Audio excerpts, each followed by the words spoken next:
तो चलिए उस बीच एक बड़ी खबर आपको बता दें। ऑर्गेनाइजेशन ऑफ इस्लामिक कोऑपरेशन की बैठक में ईरान ने मांग की है इजराइल पर तेल प्रतिबंध लगाए ओआईसी।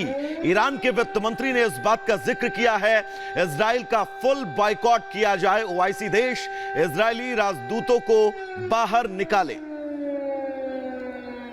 तो बड़ी खबर आपको बता दें, ओआईसी की बैठक में ईरान ने मांग की है। देखिए किस तरीके से ईरान अब फ्रंट फुट पर खेल रहा है, किस तरीके से इजराइल पर तेल प्रतिबंध लगाए ओआईसी, ये मांग ईरान की तरफ से की गई है। ईरान के वित्त मंत्री ने ये मांग की है। कई बार ईरान धमकी भी दे चुका है इजराइल को कि जिस तरीके से वो जंग लड़ रहा है उसको बंद कर दे, नहीं तो अच्छा नहीं होगा। और अब ओआईसी देश इजरायली राजदूतों को भी निकाले, ये भी ईरान की तरफ से मांग की गई है।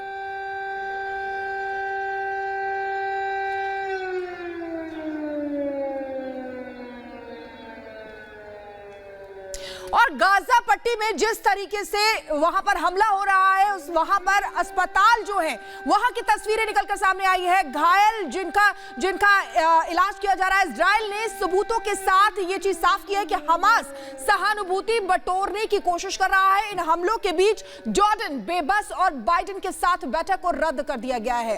एक खास रिपोर्ट आपको दिखाते हैं।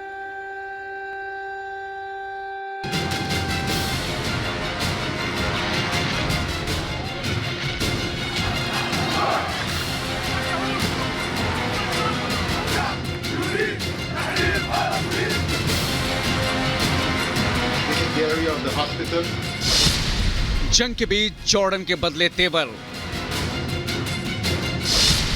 बाइडेन के साथ द्विपक्षीय बैठक रद्द, फिलिस्तीन मिस्र के साथ भी टली बैठक, बाइडेन का दौरा क्या होगा अंजाम।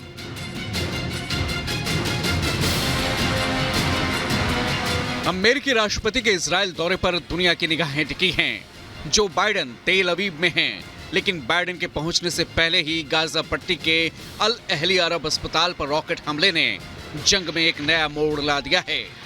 हमले का पहला साइड इफेक्ट तो ये है कि अमेरिकी राष्ट्रपति जो बाइडेन की फिलिस्तीन, जॉर्डन और मिस्र के राष्ट्राध्यक्षों के साथ वार्ता स्थगित हो गई है। जंग के बीच जॉर्डन ने बाइडेन और अरब नेताओं से बातचीत रद्द होने पर अपनी बेबसी कुछ यूं जाहिर की है और कहा है कि हम अभी जंग रोकने में सफल नहीं हो पाएंगे। सवाल यह है कि बाइडेन का दौरा क्या जंग और भड़काएगा या फिर इजराइल के इंतकाम की आग को ठंडा करते हुए मिडिल ईस्ट में युद्ध भड़कने से वो रोक पाएंगे। जॉर्डन, मिस्र और फिलिस्तीन के राष्ट्रपति से वार्ता रद्द होने के बाद बाइडेन अब नेतन्याहू के साथ ही जंग के हालातों पर चर्चा करेंगे।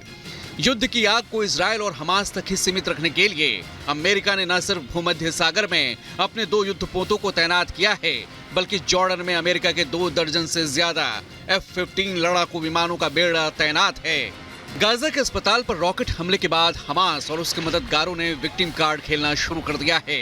500 से ज्यादा बेगुनाह लोगों की मौत के बाद हमास और उसके मददगारों की पूरी कोशिश है कि दुनिया में इजराइल की गलत छवि पेश कर मुस्लिम देशों को जंग और इजराइल के खिलाफ गोलबंद किया जाए। हमास के पॉलिटिकल विंग के नेता इस्माइल हानियेफ ने वीडियो जारी कर ज्यादा से ज्यादा लोगों को सड़कों पर उतरने की अपील की है। Al Ahli Hospital was hit by a rocket of the Palestinian Islamic Jihad. They tried to hit our children, but on the way hit their own children. The international poison machine immediately accuses Israel. And we have clear-cut evidence that it was a Palestinian Islamic Jihad rocket. The Palestinian terrorists and their allies immediately take out their victim card.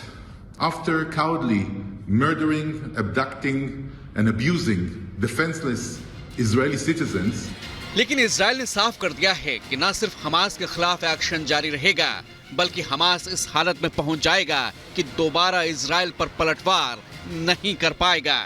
अब जब Israel के पास America का समर्थन है और Israel Hamas को नस्त नाबूद करने को आमादा है, इस हालात में अमेरिका के लिए जंग रोकना मुश्किल है। बहुत मुमकिन है कि बाइडेन की वापसी के साथ ही इजरायली ग्राउंड फोर्स हमास के सफाई के अभियान में जुट जाए।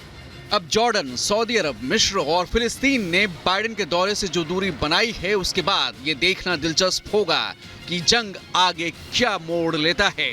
Bureau report, Republic Bharat.